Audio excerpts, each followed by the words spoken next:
Hi friends, welcome to my YouTube channel. Friends, Sankramana ಹಬ್ಬಕ್ಕೆ ಒಂದು ಸ್ವಲ್ಪ ಗ್ರಾಸರಿ ಬೇಕಾಗಿತ್ತು, ಹಾಗಾಗಿ ತೊಗೊಳ್ತಾ ಇದ್ದೀನಿ. ನಾನು ನಮ್ಮ ಮನೆಯವರು ಹಾಗೆ ನನ್ನ ಮಗಳು ಮೂವರು ಬಂದಿದ್ದೀವಿ. ಹಾಗೆ ಒಂದು ಸ್ವಲ್ಪ ತರಕಾರಿ ಕೂಡ ಬೇಕಿತ್ತು. ತರಕಾರಿ ಒಂದು ಸ್ವಲ್ಪ ಗ್ರಾಸರಿ, ಹಾಗೆ ಎಳ್ಳು ಬೆಲ್ಲಕ್ಕೆ ಏನೆಲ್ಲ ಬೇಕು ಅಂತ ಅದನ್ನು ಕೂಡ ತೊಗೊಂಡು ಹೋಗಬೇಕು. ಕೆಲವೊಂದು ಆಫರ್ ಬಿಟ್ಟಿದ್ದಾರೆ, ಅದನ್ನೇ ಚೆಕ್ ಮಾಡ್ತಾ ಇದ್ವಿ. ಹಾಗೆ ಇಲ್ಲಿ ನನ್ನ ಮಗಳು ಅವಳಿಗೆ ಏನೆಲ್ಲ ಬೇಕಂತ ಅವಳು ನೋಡಿ ತೊಗೊಳ್ತಾ ಇದ್ಲು. ಹಾಗೆ ನನಗೆ ಮನೆಗೆ ಏನೆಲ್ಲ ಗ್ರಾಸರಿ ಬೇಕಿತ್ತಂತ ನಾನು ಚೆಕ್ ಮಾಡಿ ತೊಗೊಳ್ತಾ ಇದ್ದೆ. ಬನ್ನಿ ಫ್ರೆಂಡ್ಸ್, ಒಂದು ಸ್ವಲ್ಪ ಶಾಪಿಂಗ್ ಮಾಡಿಕೊಂಡು ಮನೆಗೆ ಹೋಗಬೇಕು. ಇನ್ನೂ ತುಂಬನೇ ಕೆಲಸ ಇದೆ, ಹಬ್ಬದ್ದೆಲ್ಲ ಪ್ರಿಪೇರ್ ಮಾಡ್ಕೋಬೇಕು.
Hi friends, good morning friends. ಇದು ನೆಕ್ಸ್ಟ್ ಡೇ ವಿಡಿಯೋ ಆಗಿರುತ್ತೆ, ಹಾಗೆ ಕಂಟಿನ್ಯೂ ಮಾಡ್ತಾ ಇದ್ದೀನಿ. ಇನ್ನೇನು ಹಬ್ಬ ಹತ್ರ ಬಂತು.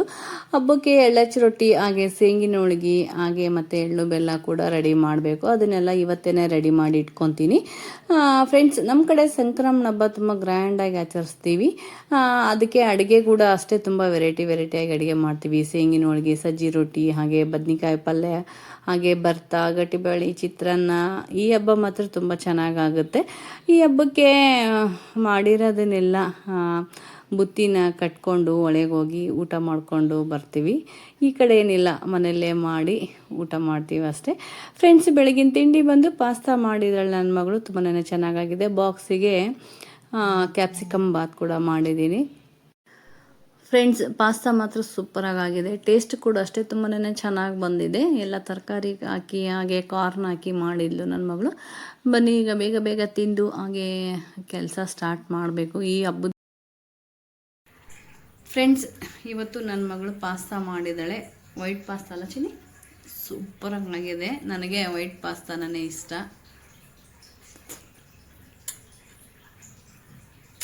ಸೂಪರ್ ಚೆನ್ನಾಗಿ ಮಾಡಿದೆ ಚಿನ್ನಿ. ಇದು ಬಿಸಿದೇನೋ ತಿಂದರೂ ಚೆನ್ನಾಗಿರುತ್ತೆ. ನನಗೆ ಈ ಥರ ಪಾಸ್ತಾ ಅಂದರೆ ತಿಂತೀನಿ. ಇನ್ನೊಂದು ಅಚ್ಕಾರದ ಪುಡಿ ಹಾಕಿನೂ ಮಾಡ್ತಾಳೆ, ಬಟ್ ಅದು ಅಷ್ಟೊಂದು ಇಷ್ಟ ಆಗಲ್ಲ ನನಗೆ. ಈ ಪಾಸ್ತಾ ಅಂದರೆ ಅದು ತಿಳ್ಕೊತೀನಿ ಇಷ್ಟ. ಫ್ರೆಂಡ್ಸ್, ಸಂಕ್ರಾಂತಿ ಹಬ್ಬದ್ದೆಲ್ಲ ರೆಡಿ ಮಾಡ್ಕೊತಾ ಇದ್ದೀನಿ. ನಮ್ಮ ಕಡೆ ಸಂಕ್ರಾಂತಿ ಹಬ್ಬ ತುಂಬ ಗ್ರ್ಯಾಂಡಾಗಿ ಆಚರಿಸ್ತೀವಿ. ಮೇನ್ ಅಂದರೆ ಸಜ್ಜಿ ರೊಟ್ಟಿ, ಹಾಗೆ ಸೇಂಗಿನ ಹೋಳಿಗೆ. ಹಬ್ಬದ ದಿನ ವೆರೈಟೀಸ್ ಎಲ್ಲ ಕಾಯಿ ಪಲ್ಯಗಳು ಮಾಡ್ತೀವಿ. ಬದ್ನಿಕಾಯಿ, ಹಾಗೆ ಪುಂಡಿ ಪಲ್ಯ, ಗಟ್ಟಿಬೇಳೆ, ಭರ್ತಾ. ಮೇನ್ ಭರ್ತಾ, ಸಜ್ಜಿ ರೊಟ್ಟಿ, ಭರ್ತಾ, ಹಾಗೆ ಸೇಂಗಿನ ಹೋಳಿಗೆ, ಎಣ್ಗಾಯಿ ಪಲ್ಯ, ಈ ಥರ ಎಲ್ಲ ಮಾಡ್ತೀವಿ. ನಾನೊಂದು ಸ್ವಲ್ಪ ಸಜ್ಜಿ ರೊಟ್ಟಿ ಮಾಡಿದ್ದೀನಿ, ನೋಡ್ಬೋದು. ಇನ್ನೂ ಒಂದು ಸ್ವಲ್ಪ ಮಾಡಬೇಕು. ಇಲ್ಲಿ ಶೇಂಗಾ ಹುರ್ಕೊತಾ ಇದ್ದೀನಿ. ಶೇಂಗಾ ಹುರಿದಾದ್ಮೇಲೆ ಅದನ್ನು ಪುಡಿ ಮಾಡಿ ಸೇಂಗಿನ ಹೋಳಿಗೆ ಕೂಡ ಮಾಡಬೇಕು. ಬನ್ನಿ, ಬಡ ಒಂದು ಸ್ವಲ್ಪ ಸಜ್ಜಿ ರೊಟ್ಟಿ ಮಾಡಿ ಆಮೇಲೆ ಸೇಂಗಿನ ಹೋಳಿಗೆ ಮಾಡ್ತೀನಿ. ಈಗ ಒಂದು 10 ರೊಟ್ಟಿ ಮಾಡಿದ್ದೀನಿ ಸಜ್ಜಿ ರೊಟ್ಟಿ, ಇನ್ನೊಂದು 10 ರೊಟ್ಟಿ ಮಾಡ್ತೀನಿ.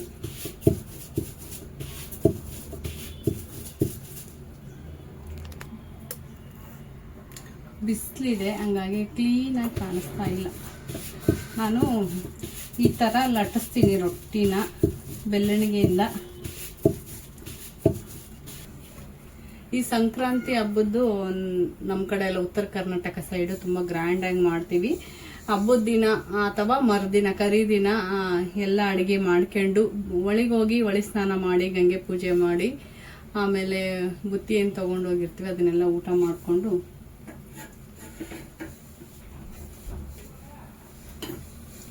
ಬರ್ತೀವಿ. ತುಂಬಾನೇ ಚೆನ್ನಾಗಿರುತ್ತೆ. ಇಲ್ಲಿ ಎಲ್ಲಿ ಒಳಗೆ ಹೋಗಲ್ಲ, ಮನೆಯಲ್ಲೇ ಏನೆಲ್ಲ ಅಡುಗೆ ಮಾಡಿರ್ತೀವಿ ಅದನ್ನೆಲ್ಲ ಮನೆಯಲ್ಲೇ ಕುಂತ್ಕೊಂಡು ಊಟ ಮಾಡಬೇಕು.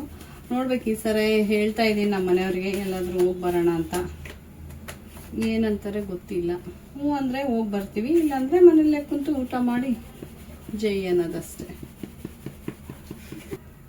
ಓಕೆ ಫ್ರೆಂಡ್ಸ್, ರೊಟ್ಟಿ ಎಲ್ಲ ಮಾಡಿದ್ದಾದಮೇಲೆ ಇನ್ನು ಹೋಳ್ಗೆ ಮಾಡಬೇಕು. ಮತ್ತೆ ನಾನು ನಿಮಗೆ ಆಮೇಲೆ ಸಿಗ್ತೀನಂತೆ. ಬಾಯ್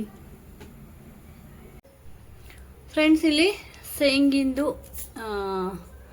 ಹಿಟ್ಟು ರೆಡಿ ಆಯಿತು. ಶೇಂಗಾ ಬೆಲ್ಲ ಮಿಕ್ಸಿಗೆ ಹಾಕಿ ನನ್ನ ಮಗಳು ರೆಡಿ ಮಾಡಿದ್ಲು. ಈಗ ಹೋಳಿಗೆ ಮಾಡಬೇಕಷ್ಟೇ, ರುಬ್ಕೊಂಡಿದ್ದಾಯಿತು. ಫ್ರೆಂಡ್ಸ್, ಇದಿಷ್ಟು ಕೊಬ್ಬರಿ ಫುಲ್ ಎಲ್ಲ ಸಿಪ್ಪೆ ತೆಗೆದು ತುರ್ಕೊಂಡಿದ್ದೀನಿ. ಮನೆಯಲ್ಲೇ ಕೊಬ್ಬರಿ ಇತ್ತು, ಹಾಗಾಗಿ ಹೊರಗಡೆ ತರಕ್ಕೆ ಹೋಗಿಲ್ಲ. ಈಗ ಚಿಕ್ಕದಾಗಿ ಕಟ್ ಮಾಡ್ತಾ ಇದ್ದೀನಿ. ಕೊಬ್ಬರಿ, ಶೇಂಗಾ, ಎಳ್ಳು ಮನೆಯಲ್ಲೇ ರೆಡಿ ಮಾಡ್ಕೊಂಡಿರಿದ್ದೀನಿ. ಮಿಕ್ಕಿರೋದನ್ನೆಲ್ಲ ಹೊರಗಡೆ ಅಂಗಡಿಗೆ ಹೋಗಿ ತೊಗೊಂಬಂದಿದ್ದೀವಿ. ಕೊಬ್ಬರಿ ಈಸಿನೇ ಮಾಡ್ಕೋಬೋದು, ಬಟ್ ಬೆಲ್ಲ ಆಗಲ್ಲ, ಎಲ್ಲ ಕಟ್ ಆಗೋಗ್ಬಿಡುತ್ತೆ. ನೋಡಿ ಎಷ್ಟು ಚೆನ್ನಾಗಿ ಬರುತ್ತೆ ಕ್ಲೀನಾಗಿ. ಮನೆಯಲ್ಲೇ ಕಾಯಿ ಇತ್ತು, ಹಾಗಾಗಿ ಮನೆಯಲ್ಲೇ ಕೊಬ್ಬರಿದು ರೆಡಿ ಮಾಡ್ಕೊತಾ ಇದ್ದೀನಿ ಎಳ್ಳು ಬೆಲ್ಲಗೆ. ಫ್ರೆಂಡ್ಸ್, ಇಲ್ಲಿ ಶೇಂಗದ್ದು ಹೋಳಿಗೆ ಮಾಡೋಕ್ಕೆ ಇಲ್ಲಿ ರೆಡಿ ಮಾಡಿ ಇಟ್ಕೊಂಡಿದ್ದೀನಿ. ಹಾಗೆ ಹಿಟ್ಟು ಬೇರೆ ರೆಡಿ ಮಾಡಿ ಇಟ್ಟಿದ್ದೀನಿ, ಚೆನ್ನಾಗಿ ನೆನ್ಕೊಂಡಿದೆ. ಇಲ್ಲಿ ರೊಟ್ಟಿ ನೋಡ್ಬೋದು ರೆಡಿ ಆಯಿತು. ಜಾಸ್ತಿ ಏನು ಮಾಡಿಲ್ಲ, ಸ್ವಲ್ಪ ಒಂದು 20 ಅಥವಾ ಒಂದು 18 ರೊಟ್ಟಿ ಆಗಿರ್ಬೋದು. ಬನ್ನಿ ಫ್ರೆಂಡ್ಸ್, ಈಗ ಶೇಂಗಾದ ಹೋಳಿಗೆ ಮಾಡೋಣ. ಇದನ್ನು ಅಷ್ಟೇ ಒಂದು 20 ಆಗುತ್ತೇನೋ ಹೋಳಿಗೆ ಅಷ್ಟೇ. ಬನ್ನಿ ಬೇಗ ಬೇಗ ಹೋಳಿಗೆ ಮಾಡಿ ತೆಗೆಯೋಣ. ಇನ್ನೂ ಫುಲ್ ಕೆಲಸ ಇದೆ ನಂದು ಇವತ್ತು, ಬೇಗ ಮಾಡಿ ಮುಗಿಸ್ಬೇಕು. ಹಾಗೆ ಎಳ್ಳು ಬೆಲ್ಲ ಎಳ್ಳನ್ನು ರೆಡಿ ಮಾಡಬೇಕು.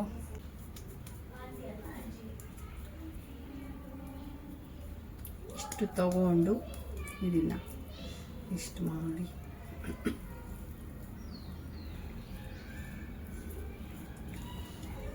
ಫ್ರೆಂಡ್ಸ್, ನಾವು ಇದಕ್ಕೇನೆ ಎಣ್ಣೆ ಹಚ್ಚಲ್ಲ, ಹಿಟ್ಟಚ್ಚಿ ಲಡಿಸ್ತೀನಿ. ಈ ಥರ ಒಂದಿಷ್ಟು ಉಳ್ಳಿ ಮಾಡಿ ಇಟ್ಕೊಂಡ್ಬಿಡ್ತೀನಿ ಫಸ್ಟಿಗೆ. ಜಾಸ್ತಿ ಏನು ಮಾಡಲ್ಲ, ಒಂದು 5 ಅಷ್ಟೇನೆ. ಇದನ್ನಿಷ್ಟು ತೆಗಿಬೇಕು ಅಷ್ಟೇ.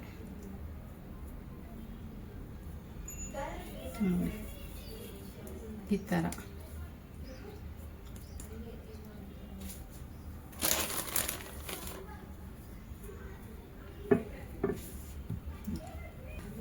ಜಾಸ್ತಿ ಪ್ರೆಷರ್ ಹಾಕಿದರೆ ಅದು ಶೇಂಗಿನ ಕಣಕ ಎಲ್ಲ ಹೊರಗಡೆನೆ ಬಂದ್ಬಿಡುತ್ತೆ. ಹೂರ್ಣ ನಿಧಾನಕ್ಕೆ ತಟ್ಟಬೇಕು, ಇದನ್ನು ಅಂದರೆ ಲಟ್ಸ್ಬೇಕು. ಫ್ರೆಂಡ್ಸ್, ಹೋಳಿಗೆ ರೆಡಿ. ಹಂಚು ಕೂಡ ಕ್ಲೀನಾಗಿ ಕಾದಿದೆ.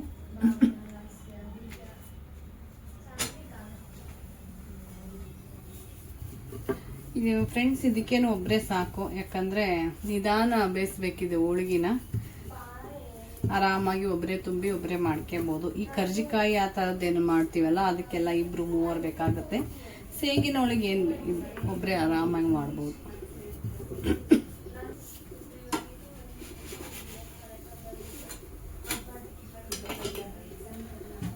ಸೂಪರಾಗಿ ಬಂದಿದೆ. ಈ ಥರ ಶೇಂಗಾ ಬೆಲ್ಲ ಕರೆಕ್ಟಾಗಿ ಹಾಕಿದರೆ ಈ ಥರ ಬರುತ್ತೆ.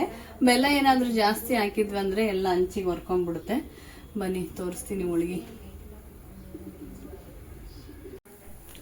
ಫ್ರೆಂಡ್ಸ್, ಹೋಳಿಗೆ ಈ ಥರ ಬರಬೇಕು ಶೇಂಗಿನ ಹೋಳಿಗೆ. ನಾನು ಕರೆಕ್ಟಾಗಿ ಮೆಜರ್ಮೆಂಟು ಬೆಲ್ಲ ಶೇಂಗಾ ಕರೆಕ್ಟಾಗಿ ಹಾಕಿದ್ದೆ.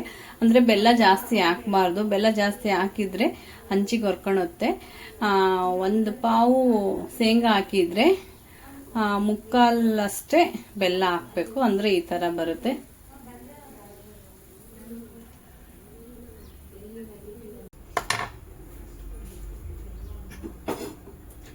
ಫುಲ್ ಗ್ಯಾಸ್ ಸ್ಟವ್ ನೋಡ್ಬೋದು ಎಷ್ಟೊಂದು ಗಲೀಜಾಗಿ ಹೋಗಿದೆ. ಈ ರೊಟ್ಟಿ ಮಾಡ್ತೀವಲ್ಲ, ರೊಟ್ಟಿದೆ ಆಲ್ಮೋಸ್ಟ್ ಹಿಟ್ಟೆಲ್ಲ ಸಿಡ್ದು ಫುಲ್ ಗಲೀಜಾಗಿ ಹೋಗುತ್ತೆ. ಕ್ಲೀನಾಗಿ ಗ್ಯಾಸ್ ಒರೆಸಿ ಪಾತ್ರೆ ಇದೆ, ಒಂದು ಸ್ವಲ್ಪ ಪಾತ್ರೆ ಎಲ್ಲ ತೊಳ್ಕೊಂಡು ನೈಟು ಅಡುಗೆ ಮಾಡಬೇಕು. ಇವತ್ತಂತೂ ಫುಲ್ಲು ಟಯರ್ಡ್ ಆಗೋಗಿದ್ದೀನಿ, ಯಾಕಂದರೆ ರೊಟ್ಟಿ, ಶೇಂಗಿನ ಹೋಳ್ಗೆ ಹಾಗೆ ಎಳ್ಳು ಬೆಲ್ಲದೆಲ್ಲ ಇವತ್ತೇ ರೆಡಿ ಮಾಡ್ಕೊಂಡಿರೋದು. 3 ಒಂದೇ ದಿನ ಆಯಿತು, ಹಾಗಾಗಿ ಫುಲ್ ಟಯರ್ಡು. ರಾತ್ರಿಗೆ ಏನಾದರೂ ಸಿಂಪಲ್ ಆಗಿ ಅಡುಗೆ ಮಾಡೋದು, ಏನಾದರೂ ನಾಷ್ಟ ಮಾಡಿಬಿಡ್ತೀನಿ ಅಷ್ಟೇ. ತಿಂಡಿ ಐಟಮು, ಉಪ್ಪಿಟ್ಟು ಅಥವಾ ಅವಲಕ್ಕಿ.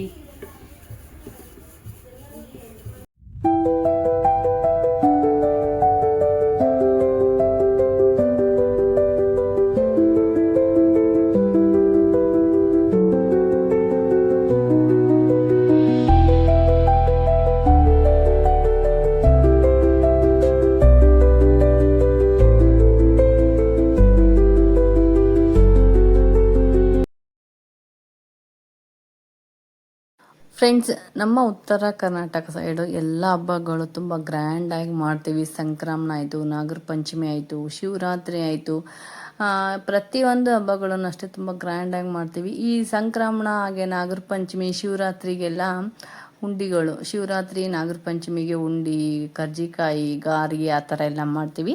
ಈ ಸಂಕ್ರಮಣಕ್ಕೆ ಸಜ್ಜಿ ರೊಟ್ಟಿ, ಶೇಂಗಿನ ಹೋಳ್ಗೆ, ಎಣ್ಗಾಯಿ ಪಲ್ಯ, ಭರ್ತಾ ಅಂತ ಈ ಥರ ಮಾಡ್ತೀವಿ.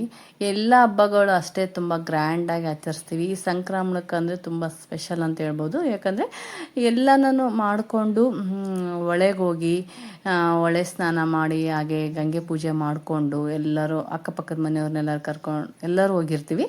ಎಲ್ಲರೂ ಕುಂತು ಮನೆಗೆ ಏನೇನು ಅಡುಗೆ ಮಾಡಿರ್ತೀವಿ ಅದನ್ನೆಲ್ಲ ತೊಗೊಂಡೋಗಿ ಊಟ ಮಾಡ್ಕೊಂಡು ಬರ್ತೀವಿ. ಫುಲ್ ಡೇ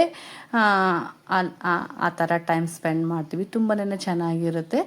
ಎಲ್ಲ ಹಬ್ಬಗಳು ಅಷ್ಟೇ, ಎಲ್ಲ ಹಬ್ಬಕ್ಕೂ ಇಂತಿಂಥದ್ದೇ ಅಂತ ಅಡುಗೆಗಳು ಮಾಡ್ತೀವಿ. ತುಂಬಾ ಚೆನ್ನಾಗಿರುತ್ತೆ. ಖಾಲಿ ಟೈಮಲ್ಲಾದರೆ ಮಾಡ್ಕೊಂಡು ತಿನ್ನಲ್ಲ, ಹಬ್ಬಗಳಿಗಂತೂ ಕಂಪಲ್ಸರಿ ಮಾಡಲೇಬೇಕಿರುತ್ತೆ. ನಾವು ತಿನ್ನಲಿ ಬಿಡಲಿ ದೇವ್ರಿಗೆ ಎಡೆ ಮಾಡೋಕ್ಕೆ ಕಂಪಲ್ಸರಿ ಮಾಡೇಬೇಕು. ಅದಕ್ಕಂತನೇ ಮಾಡ್ತೀವಿ. ನಾನು ಕೂಡ ನಮ್ಮ ಮನೇಲಿ ಎಲ್ಲರೂ ತಿಂತೀವಿ. ಶೇಂಗಿನ ಹೋಳಿಗೆ ಆಯಿತು, ಕರ್ಜಿಕಾಯಿ, ಪ್ರತಿಯೊಂದು ಏನೇ ಉಂಡಿಗಳಾಯಿತು ಎಲ್ಲನೂ ತಿಂತಾರೆ ನಮ್ಮ ಮನೆಯವರು. ಹಾಗೆ ನಾವು ಹಾಗೆ ತಿನ್ಕೊತೀವಿ. ಸ್ವೀಟ್ ತಿನ್ನಲ್ಲ ಅಂತೇನಿಲ್ಲ, ಎಲ್ಲ ಸ್ವೀಟು ತಿಂತೀವಿ, ಅಂದರೆ ಒಂದು ಲಿಮಿಟ್ ಅಷ್ಟೇನೆ. ಫ್ರೆಂಡ್ಸ್, ಶೇಂಗಿನ ಹೋಳಿಗೆ ಏನೋ ಒಬ್ಬರೇ ಸಾಕು, ಆರಾಮಾಗಿ ಮಾಡ್ಬೋದು. ಒಂದು ಹಾಫ್ ಆನ್ ಅವರಲ್ಲೇ ಆರಾಮು 1 kg ಶೇಂಗಿನ ಹೋಳಿಗೆ ಮಾಡ್ಬೋದು. ನಾನು ಕೂಡ ಅಷ್ಟೇ ಇಲ್ಲಿ ಒಂದು 1 kg ಅಷ್ಟು ಮಾಡ್ತಾಯಿದ್ದೀನಿ. ಯಾಕಂದರೆ ಒಬ್ಬಳೇ ಮಾಡೋದ್ರಿಂದ ಜಾಸ್ತಿ ಮಾಡೋಕ್ಕೆ ಹೋಗಿಲ್ಲ. 1 kg ಏನು ಜಾಸ್ತಿ ಆಗೋಲ್ಲ, ಒಂದು 20 ಹೋಳಿಗೆ ಆಗುತ್ತೆ ಅಷ್ಟೇ. ಹಬ್ಬ ಅಂದರೆ ಮೀಡಿಯಮ್ ಸೈಜ್ ಅಷ್ಟು. ನನ್ನ ಮಗಳು ಕೂಡ ಓದ್ತಾ ಇದ್ದಾಳೆ. ನಮ್ಮ ಮನೆಯವರು ಇನ್ನೂ ಬಂದಿಲ್ಲ ಡ್ಯೂಟಿಯಿಂದ. ಏನೇ ಹಬ್ಬ ಬರಲಿ, ಏನೇ ಮಾಡಲಿ, ನಾವು ಒಬ್ಬರನ್ನೇ ಮಾಡಬೇಕು. ಬಟ್ ಈ ಥರ ಇದ್ದಾಗೆ ಒಂದು 2-3 ಇದ್ದರೆ ಬೇಗ ಆಗುತ್ತೆ. ಈ ಸಜ್ಜಿ ರೊಟ್ಟಿ ಹಾಗೆ ಹೋಳ್ಗೆ ಇದನ್ನೆಲ್ಲ ನಾನು ಇವತ್ತು ಒಂದೇ ದಿನವೇ ಇಟ್ಕೊಂಡಿದ್ದೀನಿ. ಹಾಗಾಗಿ ಫುಲ್ ಟಯರ್ಡ್ ಅನ್ನಿಸ್ತಾ ಇದೆ. ಒಂದೊಂದು ದಿನ ಒಂದೊಂದು ಮಾಡಿದ್ರೆ ಏನು ಜಾಸ್ತಿ ಟಯರ್ಡ್ ಆಗೋಲ್ಲ. ಮತ್ತು ಇವತ್ತು ಮಾಡಿ ಮತ್ತೆ ನಾಳೆ ಅದನ್ನು ಮಾಡೋದಂದರೆ ಅದೇ ಕೆಲಸ ಆಗುತ್ತಂತೇಳಿ ನಾನು ಎಲ್ಲನೂ ಒಂದೇ ದಿನ, ಟಯರ್ಡ್ ಆದರೂ ಪರವಾಗಿಲ್ಲ, ಒಂದೇ ದಿನ ಮಾಡಿ ಮುಗಿಸೋಣ ಅಂತ ಮಾಡ್ತಾಯಿದ್ದೀನಿ. ರೊಟ್ಟಿನೂ ಕೂಡ ಅಷ್ಟೇ ಜಾಸ್ತಿ ಏನು ಮಾಡೋಕ್ಕೋಗಿಲ್ಲ. ಒಂದು 20 ಅಥವಾ ಒಂದು 15 ರೊಟ್ಟಿ ಮಾಡಿದ್ದೀನಿ ಅಷ್ಟೇ. ನನಗೆ ತೆಳ್ಳಗೆ ಬರಲ್ಲ ಸಜ್ಜಿ ರೊಟ್ಟಿ, ಹಂಗಾಗಿ ದಪ್ಪ ಆಗುತ್ತೆ. ಈ ಸಜ್ಜಿ ರೊಟ್ಟಿ ತುಂಬ ತೆಳು ಇದ್ರೇ ಚೆನ್ನಾಗಿರುತ್ತೆ. ನಾನು ಲಟ್ಸಿದ್ದೀನಿ ಬೆಳ್ಳಣಿಗೆಯಿಂದ. ಇಷ್ಟೇ ಮಾಡಿದ್ದೀನಿ, ಇನ್ನೂ ಸ್ವಲ್ಪ ಇಟ್ಟಿದೆ. ಯಾವಾಗ ಮತ್ತೆ ಬೇಕಂದರೆ ಅವಾಗ ಮಾಡ್ಕೊತೀನಿ ಅಷ್ಟೇ. ಈಗ ಹೋಳ್ಗೆ ಕೂಡ ಮಾಡ್ತಾಯಿದ್ದೀನಿ. ಇನ್ನೊಂದು 15 ನಿಮಿಷದಲ್ಲಿ ಹೋಳ್ಗೆ ಮಾಡಿ ತೆಗೆದುಬಿಡ್ತೀನಿ. ಫ್ರೆಂಡ್ಸ್, ರೊಟ್ಟಿ ನೋಡ್ಬೋದು ಖಡಕ್ಕಾಗಿ ಈ ಥರ ಸುಟ್ಟಿಡಬೇಕು. ಖಡಕ್ಕಾಗಿ ತಿನ್ನೋಕ್ಕೂ ಚೆನ್ನಾಗಿರುತ್ತೆ. ಇದು ವೆದರ್ ಬೇರೆ ಫುಲ್ಲು ತಣ್ಣಗಿರೋದ್ರಿಂದ ಎಲ್ಲ ಖಡಕ್ ಮಾಡಿಟ್ಟಿದ್ದೀನಿ. ಒಂಥರ ಮೆತ್ತಗೆ ಅನ್ನಿಸ್ತಾ ಇದೆ. ಮತ್ತು ಬೇಕು ಅಂದಾಗೆ ಹಂಚಿನ ಮೇಲೆ ಇಟ್ಟು ಮತ್ತೆ ಬಿಸಿ ಮಾಡ್ಕೋಬೋದು. ಜಿಗಿ ಇರಲಿಲ್ಲ ಇಟ್ಟು, ಹಂಗಾಗಿ ಎಲ್ಲ ರೊಟ್ಟಿ ಕೂಡ ಒಂದು ಸ್ವಲ್ಪ ಕಟ್ ಆಗಿದೆ, ಅಂದರೆ ಅರ್ಧೋಗಿದ್ದಾವೆ. ಜಿಗಿ ಚೆನ್ನಾಗಿದ್ದರೆ ಆರಾಮಾಗಿ ಮಾಡ್ಬೋದು. ಈ ಸಜ್ಜಿ ರೊಟ್ಟಿಗೆ ಜಿಗಿ ಇರಬೇಕು, ಅಷ್ಟೇ ಜಿಗಿ ಇರಲಿಲ್ಲ. ಹಂಗಾಗಿ ರೊಟ್ಟಿ ಒಂದು ಸ್ವಲ್ಪ ಅಲ್ಲಲ್ಲಿ ಅರ್ಧೋಗಿದೆ. ಫ್ರೆಂಡ್ಸ್, ಈಗ ಶೇಂಗಿನ ಹೋಳಿಗೆ ಮಾಡಿದ್ದಾದಮೇಲೆ ನೈಟು ಊಟ ಬಂದು ಏನಾದರೂ ಸ್ನ್ಯಾಕ್ಸ್ ಮಾಡ್ತೀನಿ ಅಷ್ಟೇ. ಸ್ನ್ಯಾಕ್ಸ್ ಅಂದರೆ ಉಪ್ಪಿಟ್ಟು, ಅವಲಕ್ಕಿ ಆ ಥರ ಫ್ರೆಂಡ್ಸ್ ಇಲ್ಲಿ ನೋಡ್ಬೋದು ಹೋಳ್ಗೆ ಕೂಡ ಮಾಡಿದ್ದಾಯಿತು. ಹಾಗೆ ರಾತ್ರಿ ಊಟಕ್ಕೆ ಉಪ್ಪಿಟ್ಟು ಮಾಡಿದ್ದೀನಿ. ಫುಲ್ ಟಯರ್ಡ್ ಆಗಿತ್ತು, ಹಂಗಾಗಿ ಮತ್ತೇನು ಅಡುಗೆ ಮಾಡೋಕ್ಕೆ ಹೋಗಲಿಲ್ಲ. ಉಪ್ಪಿಟ್ಟು ಮಾಡಿ ಈಗ ತಿಂದುಬಿಟ್ಟು ಮಲಗಬೇಕು. ಫುಲ್ ಟಯರ್ಡ್ ಆಗಿದ್ದೀನಿ ಇವತ್ತು ಫ್ರೆಂಡ್ಸ್. ಹಾಗೆ ಇಲ್ಲಿ ನಾನು ಎಳ್ಳು ಬೆಲ್ಲ ಕೂಡ ರೆಡಿ ಮಾಡಿ ಇಟ್ಟಿದ್ದೀನಿ. ಇವತ್ತೇ ಫುಲ್ ಎಲ್ಲ ಮಾಡಿ ಮುಗಿಸಿದ್ದೀನಿ. ನಾಳೆಗೆ ಏನು ಜಾಸ್ತಿ ಇರಲ್ಲ ಕೆಲಸ. ಎಳ್ಳು ಬೆಲ್ಲ ಕೂಡ ರೆಡಿ ಆಯಿತು. ಹಾಗೆ ಸಜ್ಜಿ ರೊಟ್ಟಿ, ಶೇಂಗಿನ ಹೋಳಿಗೆ ಕೂಡ ರೆಡಿ ಆಗಿದೆ, ನೋಡ್ಬೋದು ನೀವು.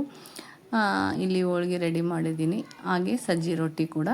ಓಕೆ ಫ್ರೆಂಡ್ಸ್, ಈ ವಿಡಿಯೋ ನಿಮಗೆ ಇಷ್ಟವಾದರೆ ಒಂದು ಲೈಕ್ ಮಾಡಿ, ಹಾಗೆ ಫ್ರೆಂಡ್ಸ್ ಆ್ಯಂಡ್ ಫ್ಯಾಮಿಲಿಗೆ ಶೇರ್ ಮಾಡಿ. ಇನ್ನೂ ಯಾರಾದರೂ ಹೊಸಬ್ರು ನನ್ನ ಚಾನಲ್ ಸಬ್ಸ್ಕ್ರೈಬ್ ಮಾಡ್ಕೊಂಡಿಲ್ಲ ಅಂದರೆ ಪ್ಲೀಸಾಗಿ ಸಬ್ಸ್ಕ್ರೈಬ್ ಮಾಡಿಕೊಂಡು ಈ ವಿಡಿಯೋ ನೋಡಿ.